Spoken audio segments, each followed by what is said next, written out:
네, 강프로입니다. 자, 두산 로보틱스 보겠습니다. 자, 두산 로보틱스가 여기 지배구조 개편 이슈가 터지고 나서 강하게 상승을 했는데 그 뒤로 쉬지 않고 빠졌습니다. 그리고 나서 오늘 두 번째 반등이 나왔습니다. 자, 주가가 올라가는 데는 매물 소화 과정이 필요합니다. 그리고 매물 소화 과정을 어떻게 보내는지에 따라서 추가 상승 여부가 있는데 지금 상황은 그쵸.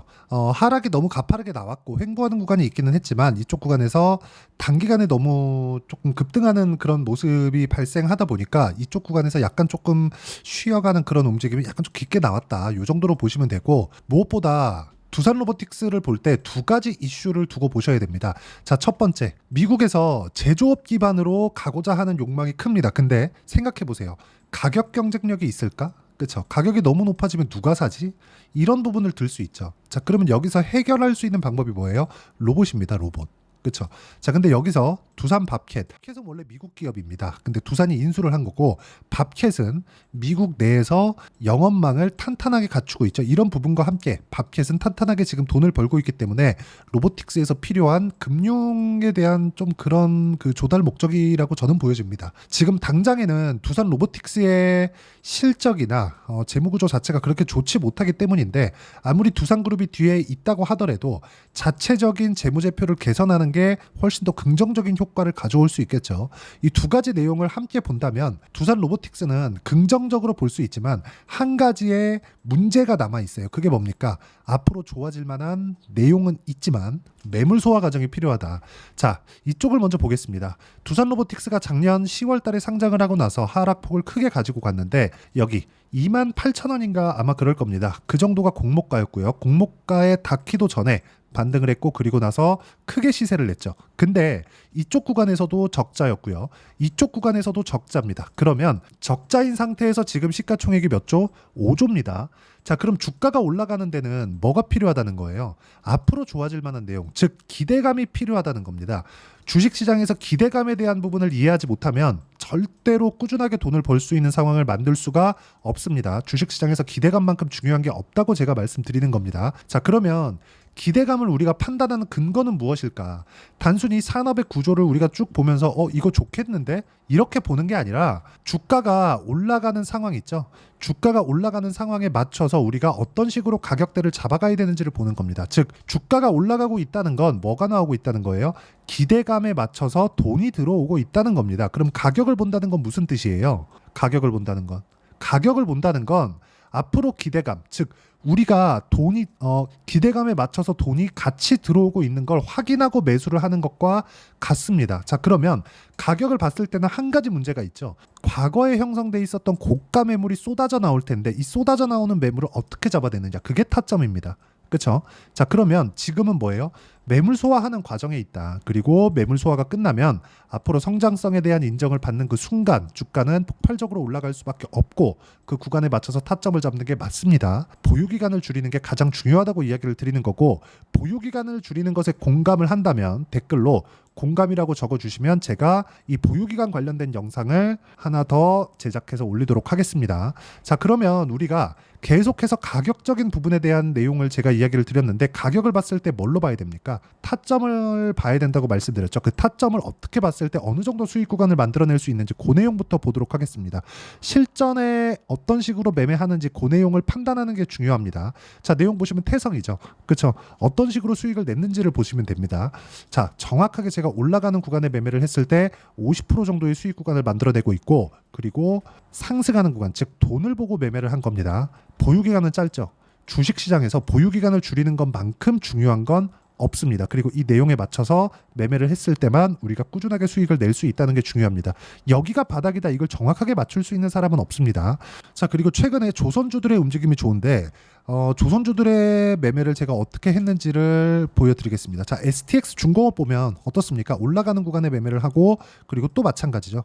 자, 그랬을 때 36%, 14% 이런 정도의 수익 구간을 만들어내고 있고, 이 내용에 대한 부분을 제가 여기 소통방에서 공유를 하고 있고요. 그리고 제가 기습적으로 라이브를 진행하는데 그때 기법에 대해서 어떻게 매매를 진행해야 되는지 그 기법 강의에 대해서 라이브로 진행을 무료로 하고 있으니까 매매를 하는 과정에서 내가 어떻게 타점을 잡아야 되는지 잘 모르겠다. 그리고 올라가는 구간에 어떻게 가격대를 잡아야 되는지 잘 모르겠다 하시는 분들은 소통방이나 라이브에 들어오시면 되고요. 그리고 이런 부분은 구독과 좋아요 눌러주시면 무료 입장 가능합니다. 그리고 상단에 있는 전화번호로 구독 그리고 라이브라고 문자 보내주시면 여기 소통방 입장 링크와 그리고 라이브 할 때 입장 링크를 제가 함께 공유를 해드리도록 하겠습니다. 자, 가장 중요한 건 내 스스로 어떻게 매매를 할 수 있는지 그런 부분을 내가 어떻게 찾아낼 것인지 그런 부분입니다. 그런데 이런 부분이 그렇게 어렵지 않아요. 물론 여기서 내가 실전에 들어가면 심리가 작용하기 때문에 이쪽 구간에서의 모든 등락폭을 내가 다 만들어낼 수는 없습니다. 근데 어떤 식으로 해야 돼요? 내가 철저하게 올라가는 부분에서만 지속적으로 매매 연습을 한다. 그랬을 때 이렇게 올라가는 구간에 타점을 잡을 수 있고 이 내용에 맞춰서 우리가 여기 두산 로보틱스의 상황을 보면 우리가 딱 봐야 되는 내용 중에 하나는 정확하게 한 가지입니다. 반등에 대한 확인. 지금은 올라가고 나서 너무 많이 빠졌습니다. 그렇죠? 이쪽에서 지금 두산그룹이 강하게 조금 지배구조에 대한 부분을 갑자기 기습 공시를 했죠. 이러다 보니까 두산 에너빌리티에서 밥켓을 떼어오는 부분 그리고 밥켓 주주들 간의 문제점 이런 부분들이 계속 작용을 하고 두산그룹에서도 새롭게 무언가 그 대안을 마련해서 공표를 하겠다고 했습니다. 물론 이게 쉽게 이렇게 되진 않을 겁니다. 자, 기본적으로 두산 밥켓은 지금 돈을 벌고 있고 두산 로보틱스는 돈을 벌지 못하고 있는데 성장성, 즉 앞으로 좋아질 만한 기대감을 가지고 있는 기업이란 말이죠. 이런 부분에 대한 내용을 두산 로보틱스의 평가치를 0.65대 1로 비율을 잡았기 때문에 상대적으로 그쵸? 로보틱스의 이 평가치를 너무 높게 잡아버린 겁니다. 근데 이게 두산그룹의 의지이기도 합니다. 개인적으로 이 두산그룹의 행태 자체는 별로 마음에 안 들어요. 근데 성장성에 대한 부분을 판단하는 건 되게 투자자적인 그런 관점으로 보고 있는 건 맞습니다. 방향은 맞지만 방식이 잘못됐다. 근데 이런 부분을 해결하는 게 누가 만들어요? 두산그룹에서 만들어내는 겁니다. 그리고 강하게 밀어붙여서 할 겁니다. 두산그룹은 원래 그런 기업이니까. 자, 그러면 이런 인수합병건에 대한 부분을 했을 때, 그쵸? 이렇게 지배구조를 변경했을 때 가장 수혜를 보는 건 두산 로보틱스입니다. 지금은 노이즈에 지나지 않는다. 그쵸? 그리고 이쪽 구간에서 우리가 어떤 식으로 반등 확인을 하고 가격적인 부분을 확인을 해서 매매할지가 중요한데 이 가격적인 부분에 대해서 공감하시면 여기 댓글에 꼭 신고가 그리고 공감이라고 댓글 하나씩 달아주시고요. 무엇보다 이렇게 신고가 내는 종목군들을 매매하는 구조적인 즉 가격적인 부분을 실전에서는 여기 그렇죠? 이런 식으로 제가 매매를 진행하고 있고 이렇게 매매하는 방식에 대해서는 제가 라이브에서 공개를 하도록 할 테니까 상단에 있는 전화번호로 구독 또는 라이브라고 문자 보내주시면 제가 라이브 방송을 할 때 여기 입장 링크를 순차적으로 공유를 해드리도록 하겠습니다. 자, 그리고 무엇보다 실시간 내용은 소통방에서 하고 있습니다. 이 부분 기억하시고 자, 이렇게 가격을 잡는 기준치 그리고 두산 로보틱스에 대한 성장성은 사실상 의심할 여지가 없죠. 협동 로봇 분야에서 레인보우 로보틱스보다 오히려 더 우위에 있습니다. 그리고 무엇보다 두산 로보틱스는 그쵸 여기 두산 로보틱스 같은 경우에는 레인보우 로보틱스는 지금 삼성에서 사들였죠. 그렇다 보니까 삼성 쪽의 일만 받아와서 해야 되는데 두산 로보틱스 같은 경우에는 법령적인 일 처리를 다 할 수 있기 때문에 이런 부분만 보더라도 우리는 긍정적인 내용으로 볼 수 있고요. 이렇게 봤을 때 철저하게 올라가는 부분 확인해서 우리가 매수 타점을 잡아야 되지만 그 가격적인 부분에 대한 이해 그쵸 어떤 식으로 매매를 해 나가야 될지 그 전략은 여기 두산 로보틱스의 단기 보유 전략 그리고 단기 보유 전략을 활용한 실시간 타점을 제가 문자로 공유를 해드리도록 할 테니까 상단에 있는 전화번호로 두산 로보틱스라고 문자 보내주시면 단기 보유 전략 즉 2주 안에 어떻게 수익을 낼지 그 가격적인 부분과 함께 실시간 타점을 문자로 공유를 해드리도록 하겠습니다. 자, 내용 정리하면 그렇습니다. 어떤 종목이든 주식시장에서 강세를 보이는 모든 종목군들은 가격이 먼저 반영한다. 그래서 올라가는 구간에 공략해야 되는 그 타점에 대한 이해가 필요하고 그런 부분을 가장 쉽게 설명을 드려놨으니까 반드시 이해를 하고 가시고요. 무엇보다 모든 분들이 그쵸 가격적인 이해를 한다면 성공 투자하실 수 있을 겁니다. 자, 24년도가 돼도 여전히 시장은 녹록지 못합니다. 이런 상황이 벌어지는 건 어쩔 수 없습니다. 이런 상황에서도 수익이 나는 종목들의 구조는 변하지 않습니다. 즉 대시세 종목에 대한 구조는 변하지 않는다는 거고, 실제 제가 소통방에서 지속적으로 이야기를 드리고 있는 내용도 대시세 종목이나 시장 주도주를 공략하는 건 철저하게 가격 분석을 하라고 이야기를 드리고, 가격 분석 이후에는 이슈에 대한 파악, 그리고 이슈를 파악하고 나서는 다시 내가 얼마에 매수할지 그 타점에 대한 부분을 지속적으로 언급을 하고 있습니다. 자, 근데 생각해 보세요. 시장이 굉장히 어려웠습니다. 어려운 상황에서의 어떤 종목들이 강했냐 보면 반도체와 그리고 바이오입니다. 자, 실제 여기 보면요.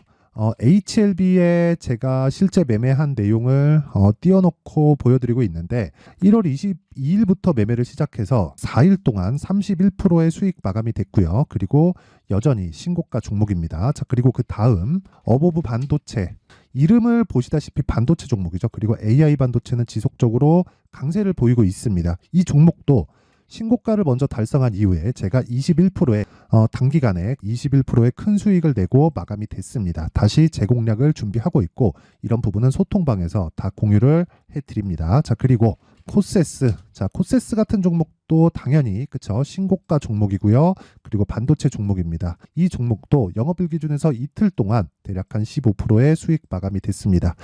내용을 한번 보시면 어떻습니까? HLB를 포함해서 뭐 30%, 20%, 뭐 15% 이런 식의 수익이 지속적으로 발생하고 있는데, 이 세 종목 모두 다 신고가 종목이고 1월 달에 시장이 약세를 보이고 있는 구간에서도 강했었던 그런 종목입니다. 특징점이 하나 있는데, 그 이슈에 앞서서 가격이 먼저 반영했다는 거죠. 그렇게 제가 가격을 먼저 보고 이슈에 대해서 파악하는 이유는 결과적으로는 큰 시세를 먹기 위한 사전 준비 작업입니다. 실제로 큰 시세를 먹기 위해서 사전 준비 작업을 했을 때 여기 레인보우 로보틱스 127%, 그리고 ISC 98%, 그리고 한미반도체 97%의 큰 수익을 내는 상황을 만들 수 있습니다. 어떤 식으로 소통방에서 진행됐는지, 그쵸? 그 상황을 제가 이야기를 드린 건데, 이런 상황도요, 당연히 신고가를 공략했을 때 가능한 겁니다. 자, 그러면 이번에도 마찬가지입니다. 그쵸? 정부 주도의 코리아 디스카운트 해소 방안이 2월 달에 발표를 하고요. 그리고 2월 달에 발표된 내용을 토대로 주가가 움직이는 게 아니라 이미 움직인 내용이 있죠. 실제 이 내용은 크게 중요한 게 아니라는 겁니다. 실제 움직인 내용을 보면, 자, 기아차입니다. 실제로 12월 달에 신고가를 만들어 놓고 정부에서 입김을 불어 넣으니까 순식간에 기아차를 포함해서 현대차 같은 거대 기업들의 주가가 2주도 채 되지 않아서 40% 정도의 큰 시세를 냅니다. 자, 그러면 우리는 어떤 종목을 봐야 될까요? 이슈를 파악해야 되는 것도 맞지만 철저하게 가격에 맞춰서 매매를 해야 되는 게 당연히 중요합니다. 정부가 주도하는 정책 방향이 있겠죠. 그 방향에 맞춰서 우리가 종목을 찾을 필요가 있다. 자, 그러면 답이 나왔습니다. 정부가 주도하는 방향에 맞춰서 제2의 기아차를 찾는 게 지금은 중요하다. 근데 정부 정책의 방향에 맞게 가자. 그랬을 때 앞서서 제가 보여드렸었던 내용인 여기 레인보우 로보틱스 127%, 그리고 ISC 98%, 그리고 한미반도체 97%와 같은 수익을 낼 수 있습니다. 물론 시간에 대한 부분은 최소 2주의 시간이 필요하고요. 그리고 최장 3개월 안에 끝내야 됩니다. 자, 기아차의 시세를 보셨던 것과 같이 2월 달에 정부 정책의 방향이 결정되고요. 바로 3월 달이면 시행입니다. 자, 그러면 우리는 거기에 맞춰서 당연히 종목을 찾아야 되고, 제가 제2의 기아차를 찾아놨습니다. 제가 아까 전에 소통방에서 이야기를 드렸었던 내용 다 공개를 해드렸는데, 그 내용처럼 종목만 받고 싶다 하시는 분들은요, 상단에 있는 제 전화번호로 대시세, 자, 대시세라고 문자를 보내주시면 정부 정책의 방향에 맞는 종목을 모든 분들에게 무료로 공개를 해드리도록 하겠습니다. 자, 제가 원하는 건 채널 성장이 목적입니다. 자, 그래서 구독과 좋아요 꼭 좀 부탁드리고요. 모든 분들이 정부 정책에 맞는 방향으로 매매를 이어가서 큰 수익 보셨으면 좋겠습니다.